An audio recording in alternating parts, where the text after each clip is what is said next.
In the second half of 2024, I quit my business. I actually wound down my operations, completely stopped marketing. I reduced my client roster. I halted podcast production for about 6 months. And I kind of went around and told people I was quitting my business. In fact, if you go back to my YouTube channel around that time, second half of 2024, I documented this in a series of about 6 or 7 videos, and it's still online. And it really shows you how vulnerable I was and gives you a look into my brain and my rationalizing and my processing of what was going on in my life and why I did it. And I'm actually really proud of those videos. I'm glad they're online. And it was a really tough point in my life and in my business, obviously. I felt totally overwhelmed with everything. I was just so in over my head with responsibilities between not just my business, but being a mum and running a household and all of the other stuff that we do as women that I just thought, something needed to give. I have to prioritize what is going on because I'm not coping and I'm not handling. And the thing that I chose at the time was my business. In the months that followed, I went through what I would call it was a reckoning. It was like really an existential crisis.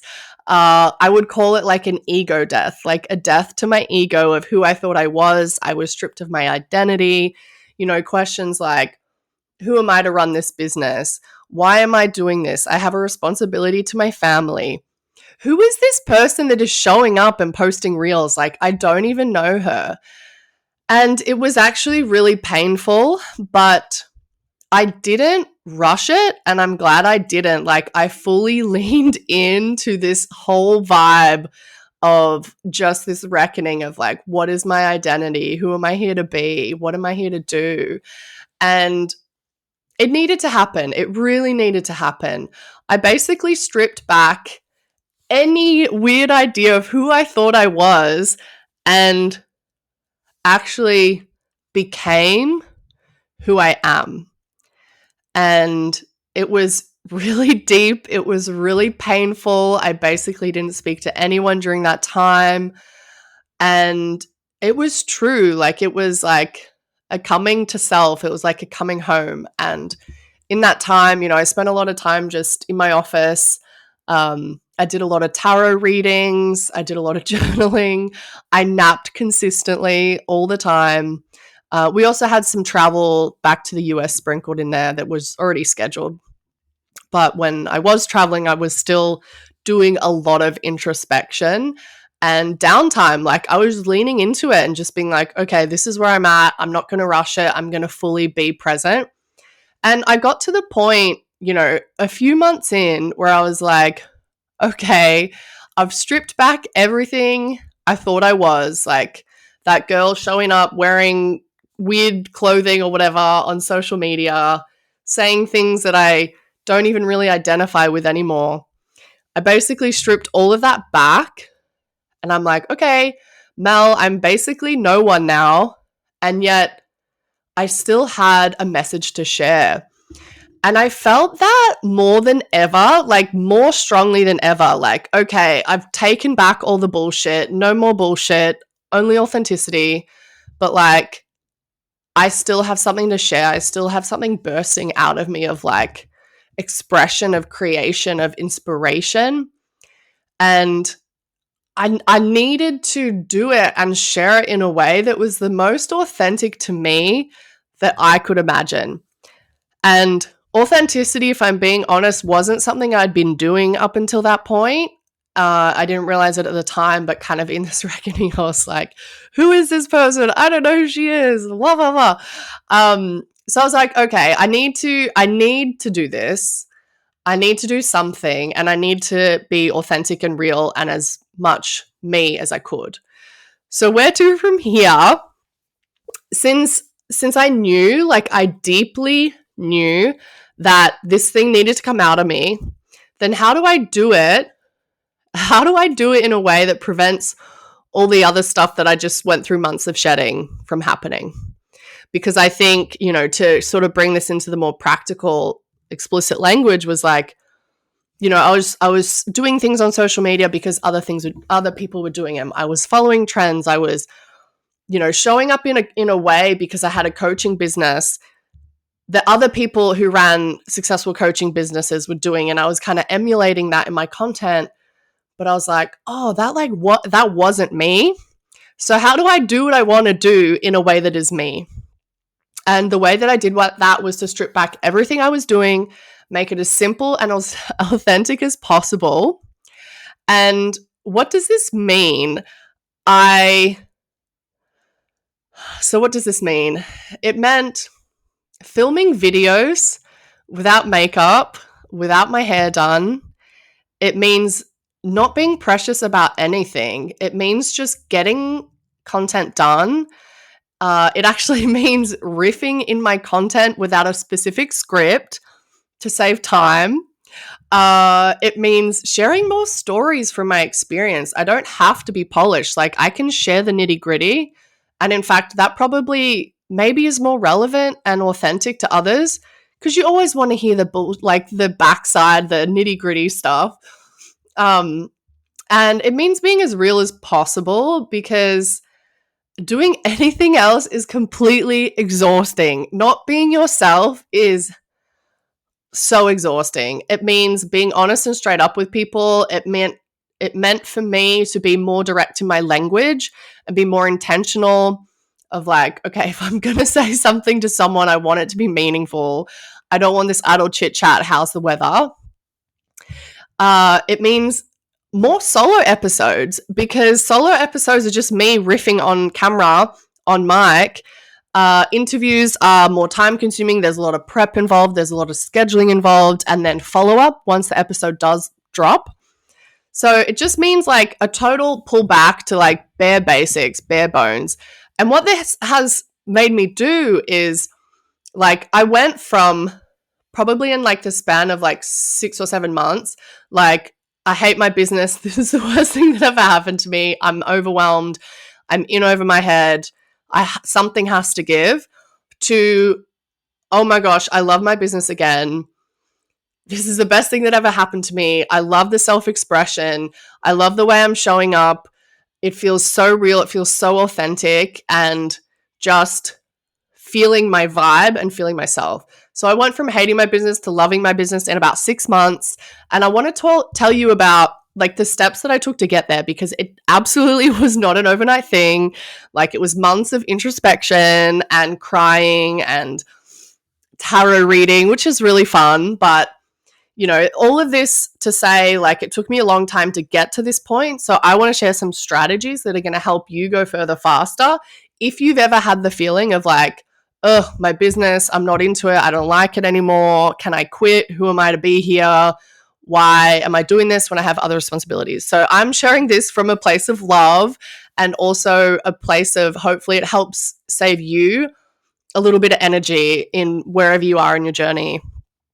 And so the next steps that I took were, I simplified everything in my business. Like, I took a holistic macro view of my business, and I went, how can I make everything easy? Like, in my brain, I was just like, I don't want to do long, boring stuff anymore. Like, I want to make it easy. I want to be able to pump out the content. I want to be able to like keep that flow moving and like tapped into that creativity. So I started to put structure around my time and to set boundaries for myself on when and where I was going to get the work done. So what did this look like? It looked like looking at my weekly calendar and being like, okay, what days am I at work? Okay, what times and days is Val at childcare? Okay, what's my husband's schedule? Like, actually putting time boundaries around like, when am I going to work every day? And fitting the work into that schedule. I've also mentioned on this podcast how I use astrology to plan my week around the cosmic energy of every single day of the week. And that really helped get my flow going more effortlessly, because I was like, okay, Monday when Val's at care, I'm going to reflect on the week before and look at all my stats and see how I'm performing and, maybe journal and feel into like where I am right now, and also realign to say, is where I am where I want to be? And that helped me get into the flow of my week more effortlessly, like not only with the time boundaries of when I'm going to get work done and planning for that, and like literally knowing, okay, this 3 hours of my Tuesday, I'm going to be podcasting, but also leaning into the energy of the planets and knowing like, okay, I can make this. It's going to be amazing. Like, so happy with it. If you want to learn more about how I use astrology to get into that cosmic flow, to save time and energy, and how I kind of get things done throughout the week, that is going to be episode 92. So just scroll back and look for that one. Check it out. It was really fun to record. The other thing I did to fall back in love with my business was to simplify my offers that I have in my business so that I could provide more value than I've ever provided before. So this also meant that I got rid of things that I felt weren't the core of who I was. And also, retrospectively, looking at things that I did in the past in my business just because other people had done it. So I looked at, I have done lead magnets before, like free downloads of like, here's some journal prompts, or here's 5 ways to, have intuitive content. These things that I had done because I was like, oh, that topic is really hot right now, or like people love journal prompts. Like I see other people doing it, so I'm going to do it too.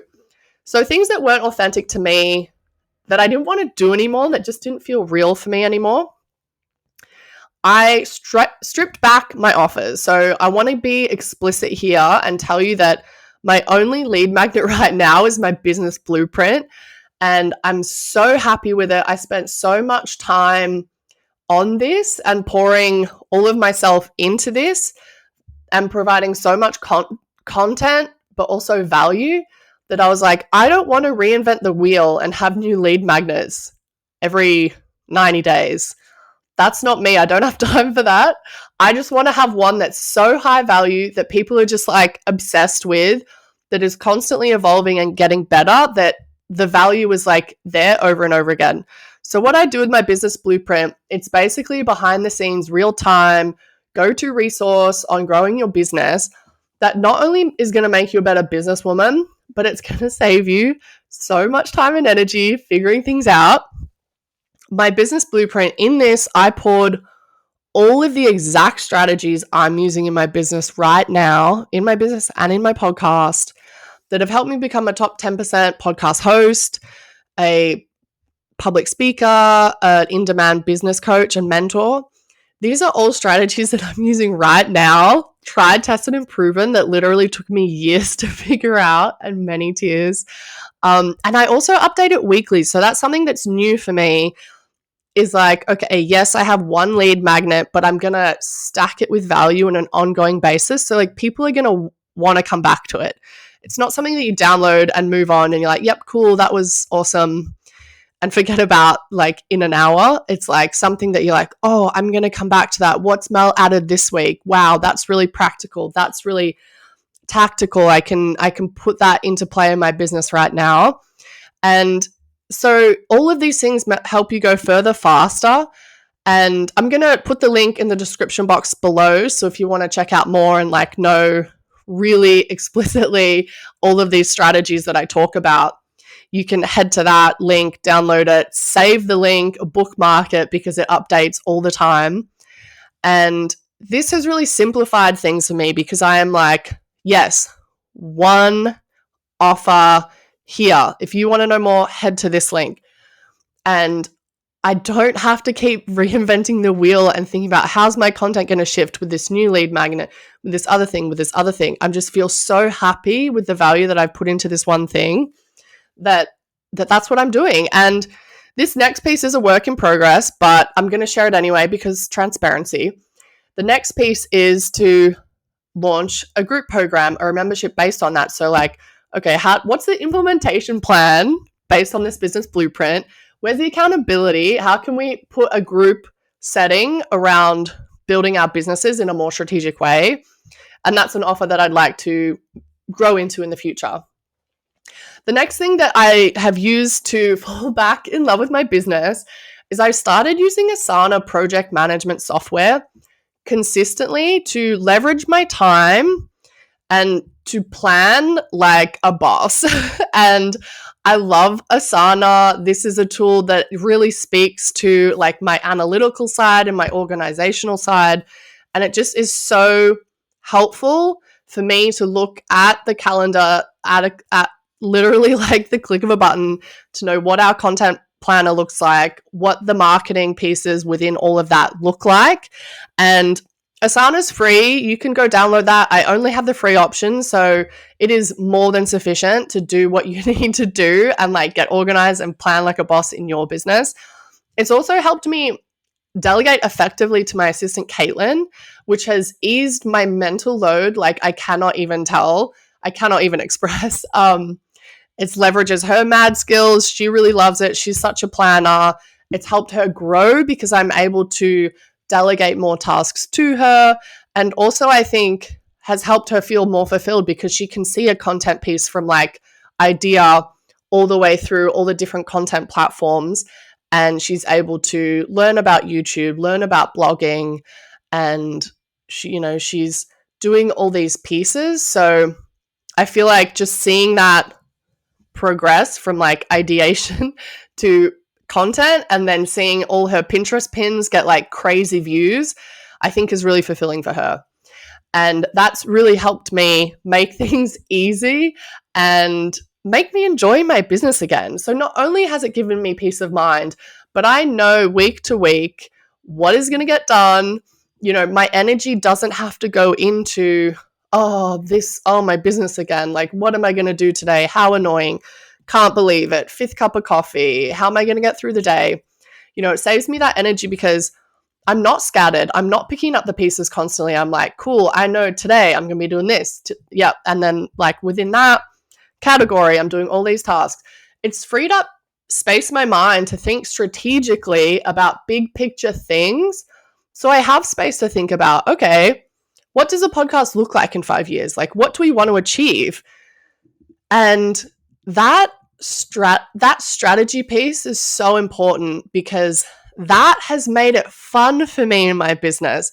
So back to when 6 months ago, I was in the weeds, I was grinding, I was in all the tiny little pieces, just trying to get things done.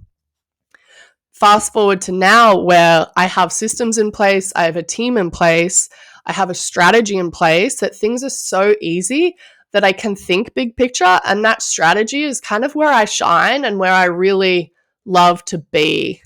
And that has opened up new possibilities because I can get creative. I can think more about like, what are we actually achieving here? Like, where do we want to go in the future? It's helped me avoid burnout. It's helped me just be 100% all in on what we're doing, not only with my business, but in the podcast. And at the start of my week now, like now that I'm in love with my business and I'm feeling good about things, at the start of the week, I know what content is dropping. I know when and where. I know throughout the week what we're working on. I have new people signing up for my offers all the time because I'm demonstrating that value consistently. I continue to share that value with them. And I'm being open and authentic about it. I'm being really transparent and I'm sharing stories from the heart of like the behind the scenes stuff that I've been through to help other people know that they're not alone and like they can also overcome. So I love now looking forward. I love looking at my calendar and saying like, I love to see, yes, right. Like I've got all my podcasts scheduled for the next month on Spotify. Yep, YouTube. Caitlin scheduled all those episodes. Amazing. I look forward to checking in with Caitlin and being like, how are you doing this week? How can I help you? Doing an amazing job. I look, this might be the most important, is I look forward to the future of my business and I'm really excited about where it's heading because of all the pieces I put in. And to summarize things, I went from hating my business, completely winding down the business, literally recording a ton of content about not enjoying my business, closing my business down, to 6-7 months later, loving my business, really embracing it, being super excited for the future. And the way I got there was I made things as easy as possible. So approach everything in your business with that question of like, how can I make this easy? How can I make this easy? I simplified everything. I pulled everything back to like, okay, if I had like 1 or 2 offers, if I could be really amazing and really well known for like one thing, what would it be? Simplify, simplify, simplify. You want to structure your time for the week, plan when you're going to work in your business, and then have a plan on what you're going to work on any given day. It helps to have that astrology sort of template. Again, episode 92 has that for you. And then the next step was to have software tools to help me leverage my time in the most effective way to move the needle and just to know that things are getting done in my business. And then you can always outsource what you don't need to be doing. So does that look like hiring an assistant for a couple hours a week? Does that look like outsourcing on, certain platforms online? There are so many ways that we can do this, but it really does take that intention to say like, what exactly isn't working in my business right now? What would I change if I could? And then putting in the strategy and the planning and the pieces behind that to actually action it, because your life is supposed to be fun. Your business is supposed to be fun. We as humans reach our highest potential when we're in a place of loving life, when we're in a place of passion, of enjoyment, of empowerment, of fulfillment. And that's what you deserve. That is what you deserve. And if you're not there yet, it's okay. You can get there with those strategies that I've just mentioned. Absolutely, you can achieve all of that. Have a super successful business, have a life that you love, really be confident and on track to your goals just by tweaking a couple little pieces in the background. So I really hope that helped you. And no matter where you are, no matter what you're doing, I hope you have an amazing day.